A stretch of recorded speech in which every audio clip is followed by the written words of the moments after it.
I'm Shilo Brooks. I'm a professor and CEO, and I believe reading good books makes us better men. Today, I'm sitting down with Fareed Zakaria. Fareed is a renowned journalist, political commentator, and best-selling author. The Great Gatsby by F. Scott Fitzgerald, published in 1925, changed Fareed's life. Today, I'm asking him why. This is Old School.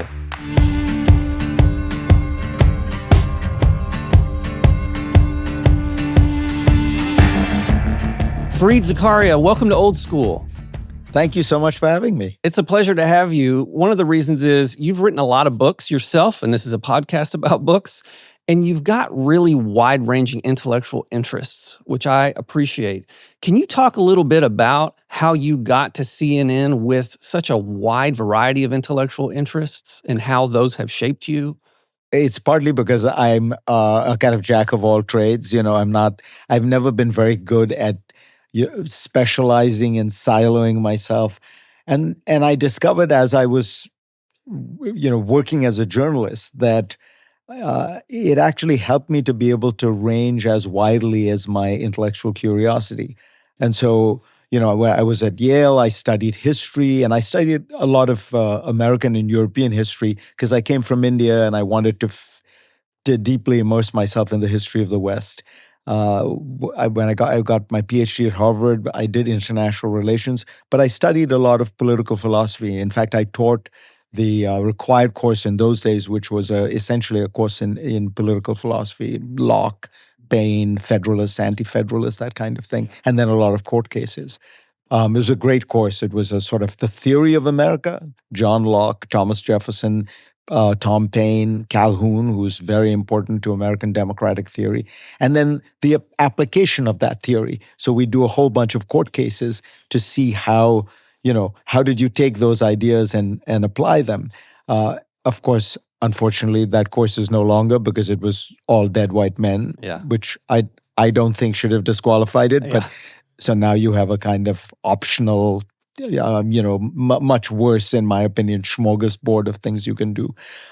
Then when I started to write more and more, journalistic stuff, I just found that I was interested in social history. I was interested in cultural history. And so I just would, kind of went where it went. I still have a core of things that I care deeply about, which are around international affairs. But, in the last book, I spent the first 300 pages on the Dutch Revolution, the Glorious Revolution, because I was trying to understand the rise of populism.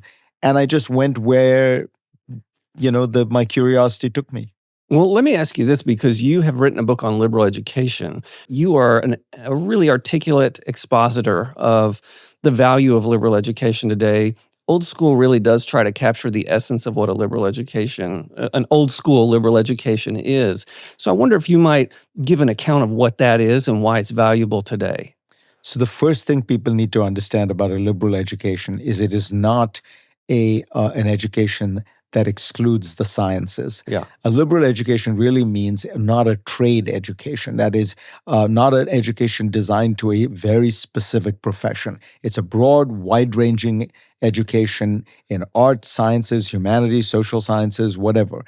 And the idea behind it is to help train your mind to think, and train your mind to think broadly and widely, and not to worry too much about how to become an accountant. That's not the stage at which you should be doing that. You can specialize later.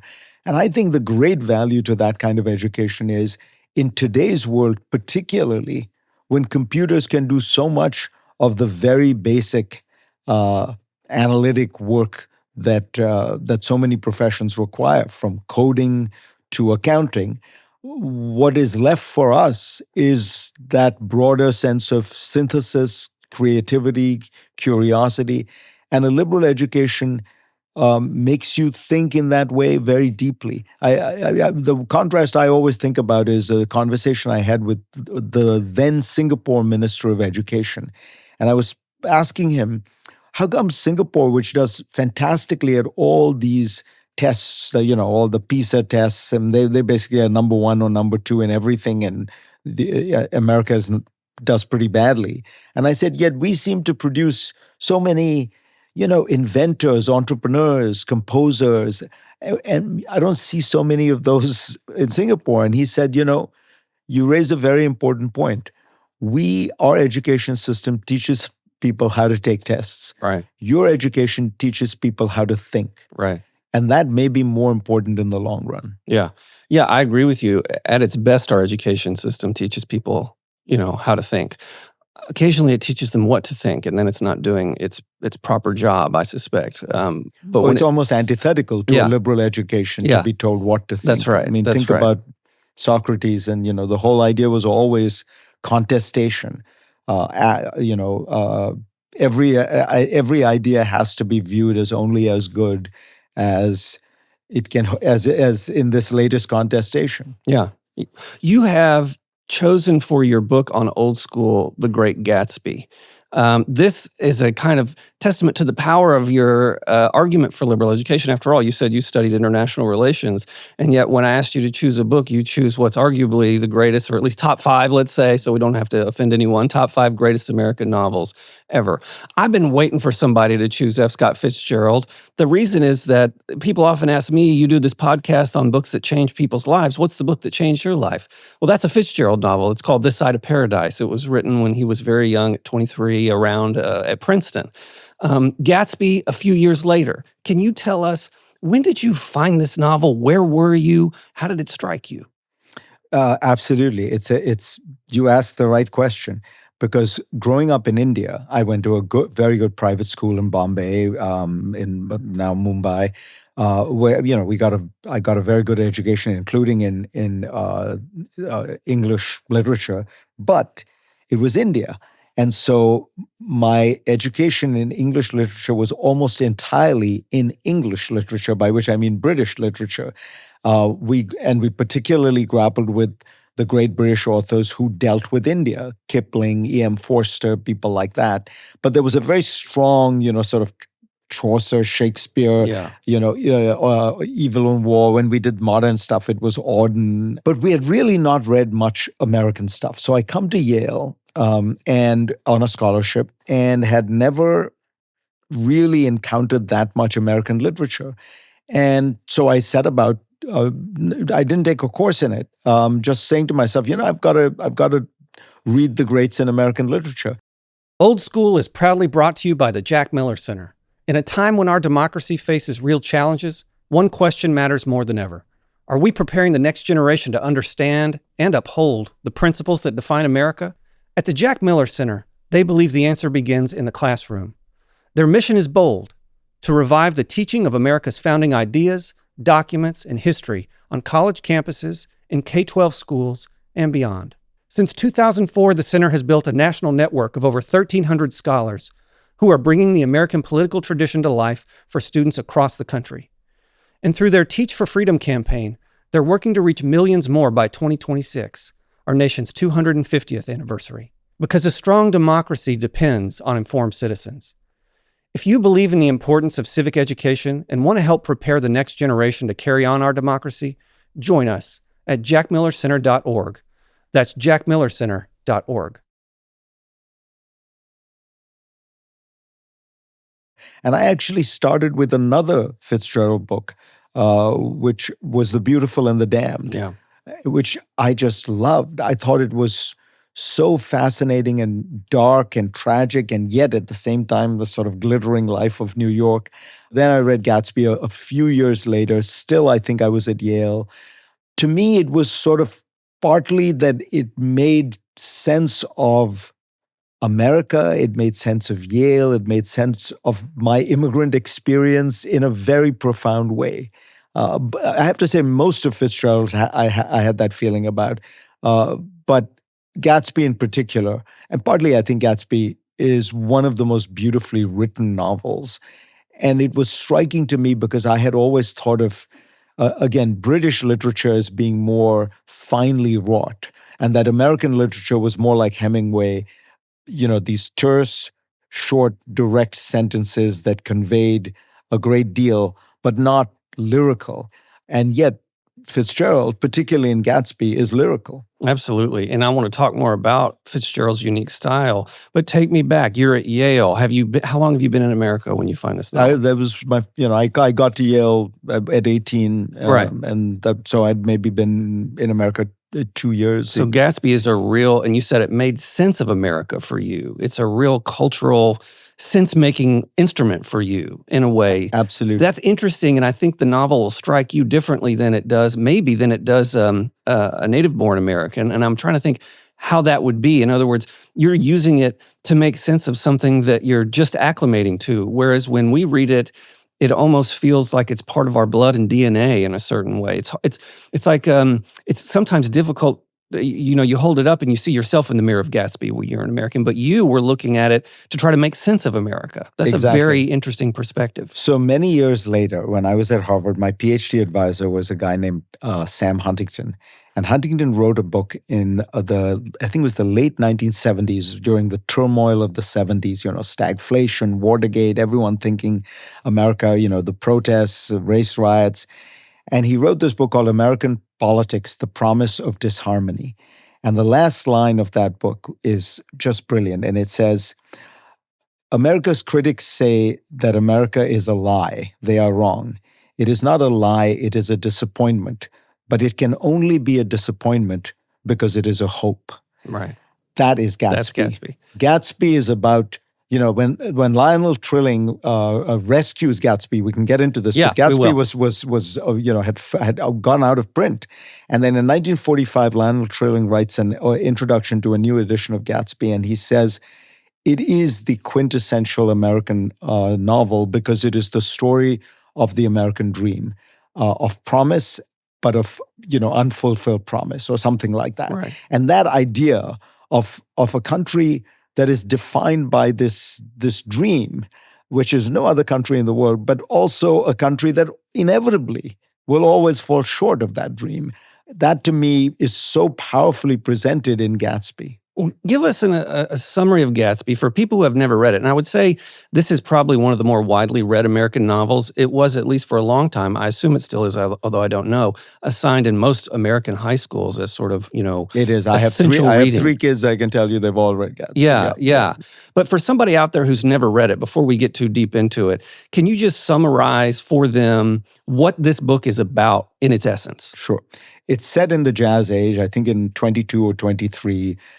This is, America at its heyday, and it's New York and Long Island. This is glittering America in the Roaring 20s. This guy, the narrator, Nick, moves from the Midwest, I think Minnesota, comes to Long Island, rents a house right next to the mansion of a very rich man. And they're in West Egg, which is the nouveau riche part of Long Island. Across the water, they can see in East Egg the house of Daisy and Tom Buchanan, who are old money New Yorkers. It turns out that the mansion next to Nick's is occupied by this enormously rich guy, Jay Gatsby, who, it turns out, has a huge unrequited crush on Daisy Buchanan, Nick's cousin. And that the origin story of that crush is that before Jay Gatsby was Jay Gatsby, he was, I think, Jay Gatz or something. He was called something else. He fought in war. Jimmy Gatz. Jimmy Gatz. he was a farm boy from Nebraska, fought in the war. Before he went to the war, had a huge crush on Daisy. Maybe they were in love. And has come back to try to recover that love, and is trying to show Daisy that he is worthy of her love, and has become enormously rich and throws incredible parties at his mansion. What ends up happening is they have it doesn't work out. Jay Gatsby has had this dream of reuniting with Daisy. He puts enormous amount of energy. He devotes himself almost his whole life to that dream, and the whole thing turns to ashes. So we've got this narrator, Nick Carraway. That's the point of view from which the novel is written. He's sort of an ordinary guy, and we should talk about Nick. I mean, in a way, Nick is the character with whom we most immediately sympathize. He's like us. He's a sort of middle-class guy who lives in a rich neighborhood and is just trying to make it. Whether he's trustworthy or untrustworthy, we can't, we should say, but he lives next door to Gatsby. So what I want to do is focus in on Gatsby. Gatsby is an extraordinary character, and then we can get to Nick, and then we can talk about Tom and Daisy. So Gatsby, as you said, seems to come from nowhere and nothing and make it in the world in a way that's really mysterious. There are rumors about exactly what his profession is. It comes to sight maybe that he fraudulently sells bonds and other things. Well, bootlegger in the past. Yeah, bootlegger and these kinds of things. That the money that he makes is new money. It's been made very quickly, perhaps by fraudulent means. And he's in love with this woman, Daisy, who's an old money woman whose family goes back generations. So the novel is as much about America, what people call the American dream, as it is about old and new money. Gatsby, he's got this beautiful house. He hosts all these parties. There are all these rumors about him. It seems like everybody wants to be near him. By the end of the novel, when he dies, Nick can't get anybody to come to his funeral. So he goes from being the most popular guy in the world to a guy who nobody will even come to his funeral. I can't tell if Fitzgerald wants me, especially young man Shilo, to see Gatsby and think, that's it. Like, this is the guy I want to be. Because there's something to Gatsby where you think, man, he's rich, he's good looking, he kind of wears the new money garish clothes, he's got on a hot pink suit. So part of me thinks Fitzgerald's trying to get me to dream of being Gatsby. And I remember reading it and thinking that. But then there's this part of the novel where you think, well, Gatsby dies and nobody comes to his funeral. He's kind of sad in his giant house all alone. So I just wonder if we might reflect on a minute the character of Gatsby and how exactly should we understand him and respond to him? So I think the fundamental aspect of Gatsby that is very important, and it's one of the reasons I think I found it so important, is reinvention. Yeah. The story, and it is at the heart of the American story and the American dream. For every immigrant will understand this and that's why I think it's not so surprising that I found the novel so resonant. Every immigrant is engaging in an act of reinvention when they come to this country, right? Because you were in some place and you necessarily had a different life and milieu, and then you come here and there is an act of reinvention. But that's actually also very much part of the American story because people moved so much. And so Gatsby's story of this poor kid from nowhere, Nebraska, coming to New York is not that unusual. Most of the stories of the great New Yorkers that you hear about, you'll notice that they were almost always born in some other part of the country and had this deep aspiration to come to New York, to make it in New York. And Gatsby represents that. And he represents almost in a very profound way, a complete reinvention. He changes his name. He, tries to present himself as something he isn't. But I think that idea of reinvention is very American. You can't reinvent yourself in the old country. In Britain, everybody knows who you are. Everybody knows where your family is. Everybody knows what village you come from. So it is only in America that you have this possibility for complete reinvention. And Gatsby embodies that. And then, of course, there is the reality that in that reinvention, he gets so enamored of that and he becomes so devoted to it that it becomes almost all surface. And the parties and the glamour. And I think and that's why the funeral, which you could rightly raise, is so important. Because what Fitzgerald is doing is he's closing the book by telling you the way he shows you that it was all facade is by saying nobody actually knew him. Yeah. So when it came time to go to his funeral, people realized, but I didn't actually know the guy. I just went to his parties. I loved the music, the glamour, the champagne. but I didn't know him. Mm-hmm.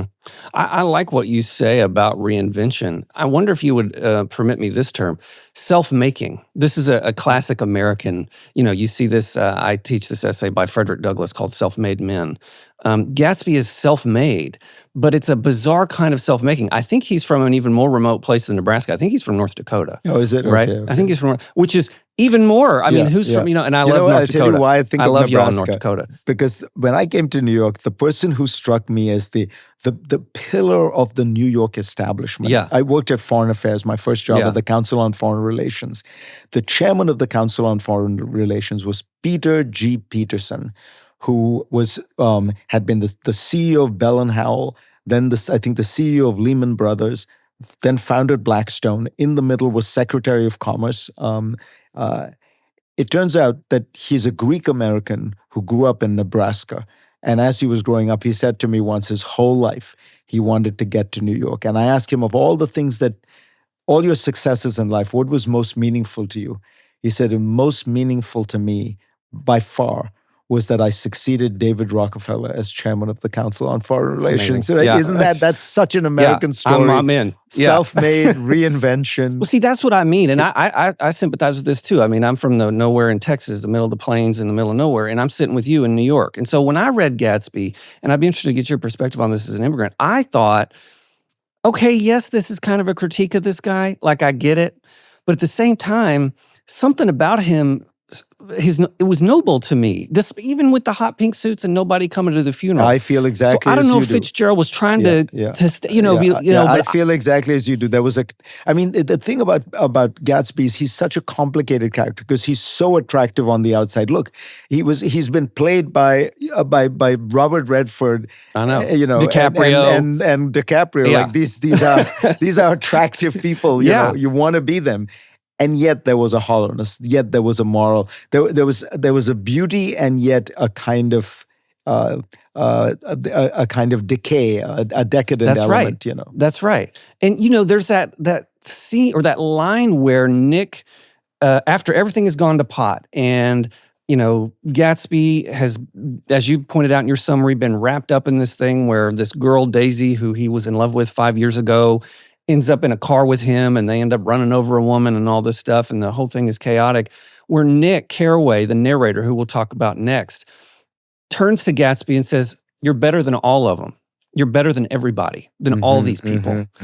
It's almost like Nick falls in love with Gatsby, being like you and me, being well acquainted with the fact that this guy's a fraud.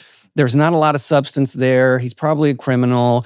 He's kind of lovesick about Daisy in a way that's really bizarre for a grown man. I mean, she's married with a kid, right? Yeah. And he's built this whole house on the coast to stare at her mansion across the river, which is weird in itself. But Nick, like you and me, despite all this weirdness, turns to him and says, "Hey, you're better than all of them. You're better than all." And I wonder about that. What is it about Gatsby that, by God, despite all this, he's still better than all of them? You know what I mean? Absolutely. And it's the fact that he had that passion, that he had that, there was something I think Nick saw in that, which was noble. I just want to read you a passage. I took down a few passages because I wanted to convey just the beauty of the prose. So this is obviously Nick. There must have been moments even that afternoon when Daisy tumbled short of his dreams, not through her own fault, but because of the colossal vitality of his illusion. It had gone beyond her, beyond everything. He had thrown himself into it with a creative passion, adding to it all the time, decking it out with every bright feather that drifted his way. No amount of fire or freshness can challenge what a man will store in his ghostly heart. And that, just that phrase, the ghostly heart, but it gets at that, he had this mad passion, which in its own way was mad, but was also admirable just because, he felt so deeply. Yeah. And it's true. And I wonder if that doesn't resonate, especially today with young people, young men in particular, because, people talk about there's a kind of listless young man and no pat. And Gatsby has a heart. He has and he makes himself around this thing. I mean, it's this extraordinary story of self-making. I wonder if we might contrast him fruitfully with Nick. So I wonder if we might discuss Nick and his relationship to Gatsby and his just sort of role as a narrator in general. It's a very odd device, because Nick is in some ways the moral center of the novel. Yeah. He is neither condemnatory nor does he worship Gatsby. He's watching him. So it's sort of, I think what Fitzgerald is telling us is that's how we should approach it. We should approach it without a great deal of immediate moral condemnation or falling in love with Gatsby. And Nick is able to maintain that equipoise through the novel remarkably well. Yeah. You know, you feel like there are points at which you feel like, oh, he's really sympathetic. And then there are points at which he seems stern and morally condemnatory of what's going on. But he kind of goes back and forth. And I think that's the genius of the Nick character, is that he allows you to hold a certain kind of, you know, they say about Fitzgerald that he said that if you can hold two contradictory ideas in your head, that's genius. Whether or not he said it, I feel like Nick plays that role. I will say this about Nick. Nick seems to say in the novel that he is objective, but I mean, or at least he gives this kind of, I'm just a storyteller.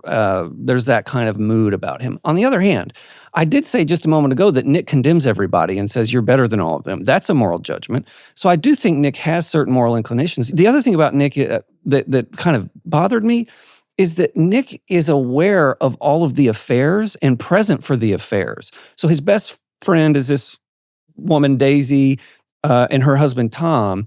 Tom is engaged in a number of affairs where he cheats on Daisy with this woman, Myrtle Wilson. And Nick is both a friend of Daisy, but will go along with Tom for the trysts with Myrtle. You see what I mean? And so it seems to me that, yes, Nick can be called the moral center of the novel, but on the other hand, he's also complicit in some of the degrading, more sort of morally vulgar behavior that Tom is engaged in. But that's part of being he's watching everything. Yeah. And in a sense, that's why perhaps he can say to Gatsby at that point, you're better than the rest of them, because he's seen what, Tom and Daisy are to society the most admirable people, because it's old money. It's, they live in the grand house. They have the pedigree. And he knows that that's hollow. So he knows Gatsby has a hollowness. He knows they have a hollowness. So maybe he's the realist in that whole story. But I tend to think, I agree with you that if anything, there's a sneaking admiration for Gatsby as a man of ambition and a man who has. There's nothing ironic about Gatsby. Again, to speak about how American a character is. He's earnest, he's passionate, he's ambitious, he's self-made. These are all adjectives you would use for an American. Right? He doesn't have any of that kind of old money, class, irony, wants to show that he's never trying to do anything. He's not trying to do anything too hard. No, and maybe Nick, at the end of the day, again, this is the beauty of the novel. You almost want him to admire that more. And I think he does admire that more. But he says things in the other direction as well. And so you kind of don't quite know. Yeah, I wonder if it's this about Nick, and this would be true of Americans more generally, that success, Gatsby's success in this case, but that success in America can serve as at least a partial refutation of a man's vices.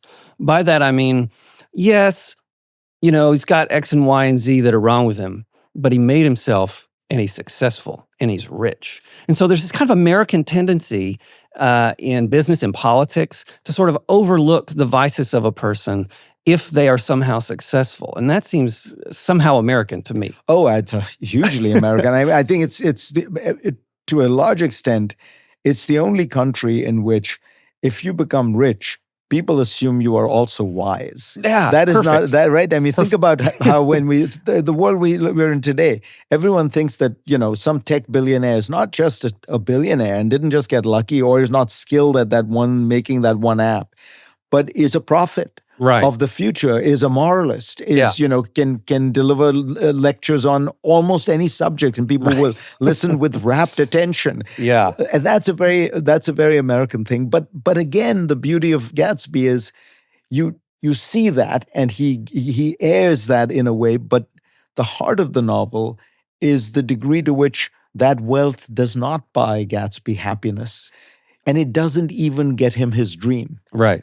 So there's a sense in which you see all the glamour of being wealthy, and Gatsby has lots of it. And for those who've seen the movie, that's on fine display. But the central message is actually that that there isn't that much to it, that there is a kind of hollowness at the core of all that money. Yeah, I mean, it's interesting you mentioned that, because the two characters who I think most lust after the aristocratic, American aristocratic way of life are, interestingly, Gatsby, who comes from nothing and is trying to become a world of the Tom Buchanans and the Daisies, and then this woman, Myrtle Wilson, who is the wife of a man who runs a gas station. He's a car mechanic, something like that. Yeah. And she is cheating on her husband, who is the car mechanic, with Tom Buchanan, who is Nick's best friend. And so what ends up happening to her is she's the woman who's run over by a car, right? Gatsby ends up, as you pointed out, getting shot in a swimming pool. And so the two characters who both start from the low, Gatsby and Myrtle, and who are both in love with going up to the top, both end up dead. And then what we have remaining alive is the old money Tom Buchanan, who is a bad man. I mean, he's mean to his wife. He's cheating on his wife. He's ugly. He's racist. I mean, all these things are going on with Tom. He stays alive and comes out looking great. Daisy stays alive, old money beauty. This woman who we haven't mentioned, Jordan Baker, who's a golfer who Nick falls in love with, and she's kind of old money, at least kind of a successful, beautiful woman. And then Nick himself. My point here is just this, that the characters who strive most for the top end up in the most tragic circumstances in The Great Gatsby. Yeah, and maybe there's a message there, but it's worth noting that the most unattractive character in Gatsby is Tom Buchanan, the old money, sign of wealth, living in the right part of town, in the right kind of house. He is the person who clearly is portrayed as the person who you would admire the least. But there's again an element of realism, and this is why I say, it's the American dream and then the American reality. The realism is he ends up fine, and he and Daisy end up fine, and Fitzgerald has that great line where he says, "They were careless people, Tom and Daisy. They smash things up, and then they retreat to their vast carelessness and let others clean up their mess." I think that's just one of the most powerful ideas and evocations of realism in life. Yeah. That is what happens to the rich. They retreat to their vast carelessness, and somebody else, cleans up the mess. I have used that line to sometimes describe American foreign policy. We go into Vietnam, and then we decide, oh, this is, we're done. Yeah, we're out of here. We leave, and South Vietnam falls, and but we've forgotten about it. In fact, Kissinger very famously in one of the secret tapes tells Nixon, look, we just need 2 years. We need a decent interval. Once we're out, Americans will not remember the name of a single South Vietnamese town or village that they've been obsessing over for 10 years. Mm-hmm. And of course, he turns out to be 100% right. Once we leave, we couldn't give a damn. The word of the day is a phrase, Jazz Age. The Great Gatsby takes place in the Jazz Age, also known as the Roaring Twenties. So Fitzgerald wrote this novel in 1925. This was a time in America when the music genre jazz had really come into its fullest flowering. It originates in New Orleans. It's a multiracial music consisting of Creole sounds and blues sounds. It's a time of prohibition in the United States when there feels like, especially on young people, that there are a lot of restrictions. At the same time, in speakeasies around the country, people are consuming alcohol illegally. Women are dancing, talking about sex openly. They're called flappers, the women who do this. It's a period of great transgression and excess. And so when you see Gatsby's parties and you see people drinking to excess, laughter rising up to the sky, gaudy dresses and surroundings, this is the excess and decadence in a certain way of the Jazz Age. The Jazz Age is also an age of moral transgression. One of the things you see in The Great Gatsby is these lavish parties, but at these lavish parties, people are cheating on their spouses. In the book itself, Tom is engaged in an affair. Daisy is engaged in an affair. Nick Carraway lets these affairs kind of go on. And so there's this transgressive spirit, which is a kind of exhale from World War I, the post-war calling into question of traditional values for something new and more youthful on the horizon. What about love in The Great Gatsby? I was really struck by the fact that love just as a thing, you can go read Romeo and Juliet, or you can go read a great love novel, and you come away from it sometimes impassioned and hopeful about love. In The Great Gatsby, I don't know that love comes off looking very good. In other words, Gatsby is in love with Daisy, and then by the end, he's dead, and she ends up with her husband, but he's not a very good husband. Jordan and Nick don't get together. I wonder what Fitzgerald thinks about love. He himself, people should know famously, had a kind of fraught marriage with his wife, Zelda Fitzgerald, who had a lot of mental illness. She was a woman of tremendous talent. Herself had written a novel. Some people say he lifted from her diaries and these sorts of things for his story. I don't make as much of that. In a marriage, you're one being. And so Scott is Zelda and Zelda is Scott. People should go read their love letters to each other. There's a beautiful volume called Dear Scott, Dearest Zelda, which shows just the richness of this romance of these two young, talented literary lights. But I'm trying to think about what The Great Gatsby is supposed to teach me about love, because I don't walk away when I was an unmarried man at the time and I first read it thinking, boy, let's go get married and it's going to be, and I don't walk away thinking I want to go date someone. It sort of leaves a bad taste in your mouth on love. I don't know if you have thoughts on that. The Great Gatsby is not a love story. Yeah. It is not about love. I think you're exactly right. The Gatsby is fundamentally about obsession, about longing, about the American dream, about self-invention, about reinvention, about ideas and ideals and reality. It's not really about love. I think you're exactly right. Yeah. There's no point in the novel where you feel, like Anna Karenina is about love. The Great Gatsby is just not about love. What's weird though is that when you read it, I almost want to say The Great Gatsby is a romance, but it's not a romance about love. It's a romance with America. You see what I mean? It's almost like the erotic direction is this sort of self-made man ideal. It's an obsession about that. Exactly. Yeah. It's not it to a certain extent, the one that is more like that is This Side of Paradise, the one that you liked. It's funny, as you know, This Side of Paradise does very well and establishes Fitzgerald as an important writer. The Great Gatsby fails both in literary terms and commercially. As I remember, it sold like 20, 30,000 copies that year, and that was it. And then goes out of print. And then, to tell you how the role of government the government always comes in. In World War II, the United States Army issues a series of books to the troops and prints hundreds of thousands of them. And one of them is The Great Gatsby. And suddenly it finds a mass audience. And then the returning GIs, in a sense, bring it to the colleges, which then start to teach it. And it's at that point, then I think in 1945, there is a new edition that comes out, buoyed by all this GI interest, by the fact that American servicemen have read it. And Lionel Trilling reinterprets the novel and says, this is a novel about America and the American dream.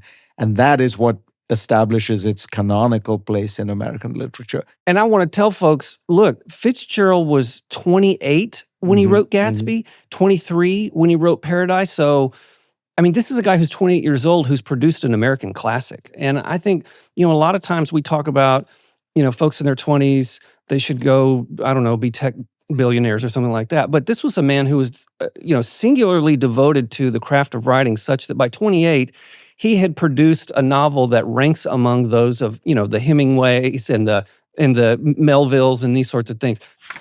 So let me ask you for a passage. I know you shared one with us earlier. So let's do the most famous passage, because it's a slightly longer one, but it really gets at just the beauty of the writing. This is, of course, the last 3 paragraphs of Gatsby. Most of the big shore places were closed now, and there were hardly any lights except the shadowy, moving glow of a ferry boat across the Sound. And as the moon rose higher, the inessential houses began to melt away, until gradually I became aware of the old island here that flowered once for Dutch sailors' eyes, a fresh green breast of the new world. Its vanished trees, the trees that had made way for Gatsby's house, had once pandered in whispers to the last and greatest of all human dreams. For a transitory, enchanted moment, man must have held his breath in the presence of this continent, compelled into an aesthetic contemplation he neither understood nor desired, face to face for the last time in history, with something commensurate to his capacity for wonder. And as I sat there brooding on the old unknown world, I thought of Gatsby's wonder when he first picked out the green light at the end of Daisy's dock. He had come a long way to this blue lawn, and his dream must have seemed so close that he knew that he could hardly grasp to fail it. He did not know that it was already behind him, somewhere back in that vast obscurity beyond the city, where the dark fields of the Republic rolled on under the night. Gatsby believed in the green light, the orgastic future that year by year recedes before us. It eluded us then, but that's no matter. Tomorrow we will run faster, stretch our arms out farther, and one fine morning, so we beat on, boats against the current, borne back ceaselessly into the past. Now think about it. That's a 28-year-old writing that. It's not just the beauty of the prose, but the thought, to be taught. I mean, it's just, it encapsulates so much. And that final line to me, so we beat on, boats against the current, borne back ceaselessly into the past. I mean, think about the world we're in today, make America great again, borne back. Like you try to move forward, but you are borne back ceaselessly into the past. And that dynamic between forward movement and return is so much a theme of American history. I mean, the beauty of the prose, I mean, it's just breathtaking. Yeah. I mean, guy's 28 years old. It's poetry. There's very few passages of poetry that I think are as evocative as that. Yeah, I mean, it's just syrupy. I mean, Fitzgerald it's just extraordinary. And you find this, I mean, Fitzgerald was famous for his short stories, and he would sort of use those short stories as an incubator for this book. And my understanding is that he went over draft after draft after draft of this book, and his editor, Maxwell Perkins, there are these famous letters between the two of them, and Fitzgerald says, look, I'm basically, he says, I'm giving birth to something amazing. I don't know what it is. It's going to be huge. And, he goes over it again and again and again, and there are some published books of the early drafts of Gatsby, which are called Trimalchio. And you can go and see what Fitzgerald cut. And a lot of his brilliance is certainly, as you say, in the writing itself, but a lot of his brilliance is in what was left behind and what Maxwell Perkins left behind in the meeting of an editor and a writer to produce this beautiful artifact. And Fitzgerald not being so wedded to his beautiful prose that he was unwilling to let Perkins say, trash this part. Absolutely. It's an extraordinary, you're 100% right. And Perkins, that collaboration is probably the greatest writer-editor collaboration, certainly in modern history that I know of. Most extensive and tender is The Night, where Perkins essentially reorders the book almost entirely. He changes the sequence of the chapters of the three big sections. But in this one, enormously influential. And here's the interesting thing. Fitzgerald knew it. So even when the novel fails in those letters back and forth between Fitzgerald and Perkins, he writes to Perkins, his editor, and says, look, I know that this novel has failed, but it is my best writing. Yeah, he knew it at the time. So let me ask you this. I mean, you've probably read The Great Gatsby several times in your life. You read it at Yale. It was for you as an immigrant a kind of image of of the kind of success that might lie on the horizon in America. You have achieved an extraordinary level of success. How has the meaning, if it has, of The Great Gatsby changed from that undergraduate at Yale for you now, it meant something to you then, versus Fareed Zakaria today, on TV in America every day, a voice with books out, talking to people? I mean, how has that book changed as you've aged? Have you learned more from it, and has Gatsby come to look different? That's a great question. I think for me, there was more of a sense of revelation when I read it when I was young, because these were things that as a young person, I didn't know and I hadn't really fully experienced. You're exactly right. A success or, the glamour of the glamorous world that it describes.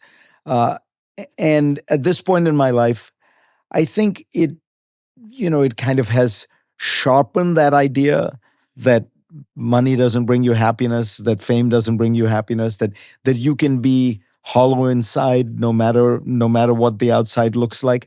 But I don't think it's produced a kind of different meaning. I have reread it recently, maybe in the last 5 or 7 years, and I was struck actually by how these things that I was alerted to, I was introduced to in the novel when I was 20 years old, have turned out to be only more deeply and profoundly resonant today. Part of it is that it's not a novel like, I don't know, like, one of these great Russian novels with 16 different themes. There is a kind of focus in it, which is, it is about this one thing, this one big thing. And it really leaves you thinking about that. And that central message hasn't changed. Mm-hmm. I would say, I think that's right, that there's something enduring about the message that's evident even to a young person.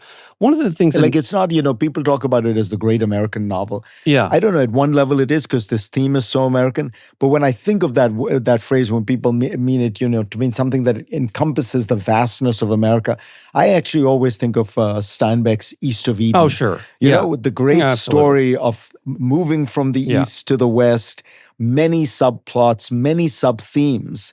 That's much more kind of like a book, I imagine. I've only read it once, so that if you read it 2 or 3 times, you'd be like, oh, I've completely forgot about this element to it. Gatsby, if you didn't get the central element, you weren't paying attention. This novel is 100 years old. There were a lot of essays came out. It was published in 1925, and I remember January, February, March of this year, there were a lot of essays coming out marking the 100th anniversary of the Great Gatsby, and everybody had a take, from the New York Times to every online publication everywhere.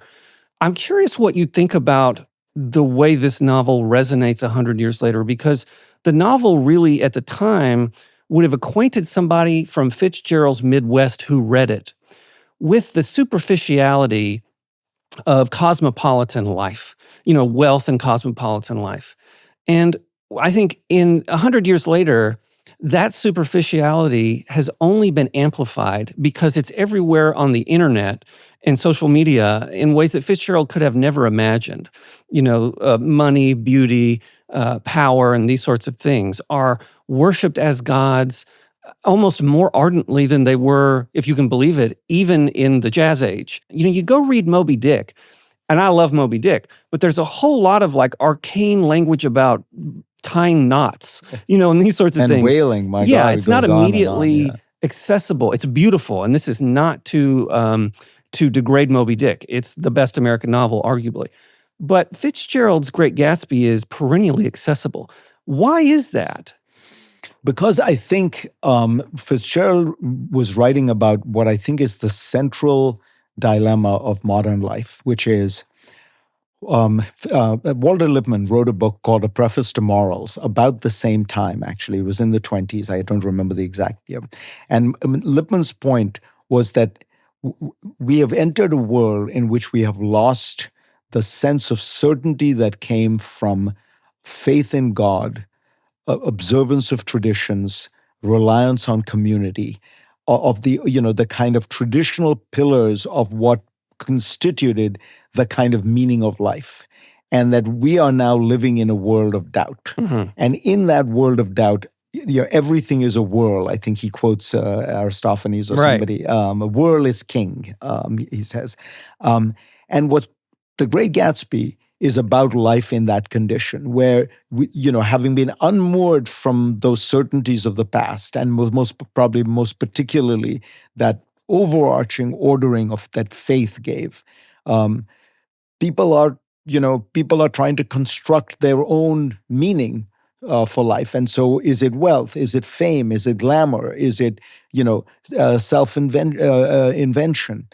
And I think that problem is it's fascinating. It's 100 years, but we are still grappling with that same problem, which is we created, liberalism ushered in a new world in which human beings had all this autonomy and all this freedom and look, I think it's an amazing accomplishment, but it is true. It leaves a kind of hollowness inside. It leaves a hole in the heart. And we're still trying to fill that. I think The Great Gatsby, when read properly by a young person, can serve as immunization to some of the temptations of decadent liberalism of the kind you describe. I know for me, as I've achieved more success in my life, there are moments when I'm at a party like where it feels almost like Gatsby-like, or I'm at a hotel and I could have never back in Texas imagined that I'd be standing in this hotel with these people, and it kind of blows my mind. And I'm thinking, but then you think of The Great Gatsby, and what ends up happening is that you're immunized to temptations that otherwise you might see striding the atmosphere as this is it in America, I've made it, and everyone's got on their nice, and that guy's on social media. I've seen that person on TV. Yeah. I think back in the back of my head to The Great Gatsby, and I think about Fitzgerald warning me, the substance here is thin.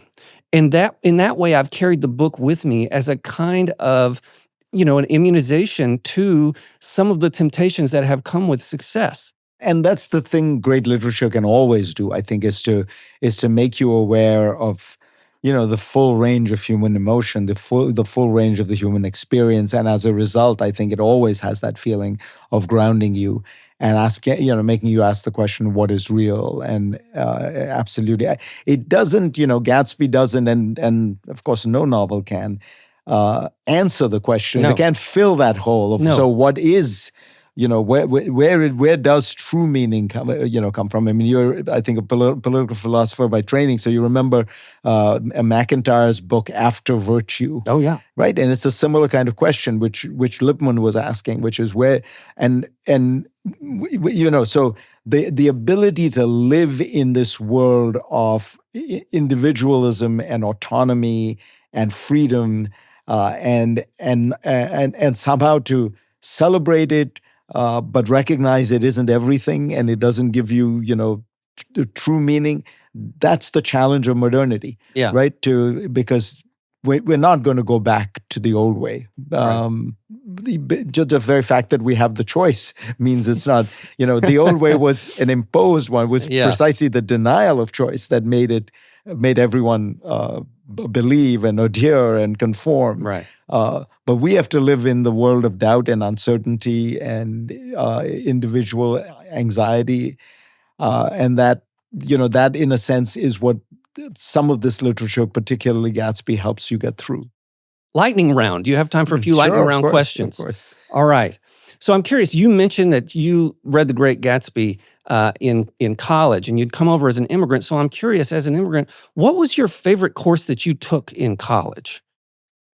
Oh gosh, there were so many. I loved. I mean, for me, college was a completely transforming experience.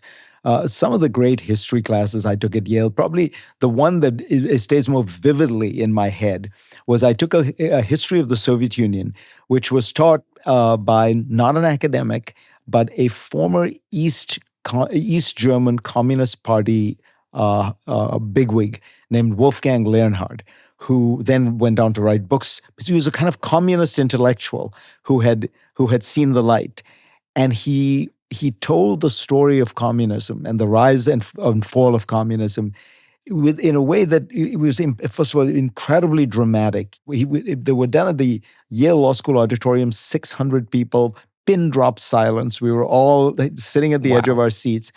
And, he'd do it. I still remember he did one on the show trials, and it was just mesmerizing. You just like, for a kid, who had come from India to just, there's something so electric about it. And also the idea that he had been a participant in that world, and he was a witness. He had witnessed this history, and he was telling it. So that probably is the one I remember. Some credibility. He was a witness. Yeah. Is there a book that you read recently, or even in your life, that really made you change your mind? The Lippmann's A Preface to Morals. I read, Ronald Steele wrote this wonderful biography of Walter Lippmann called Walter Lippmann and the American Century.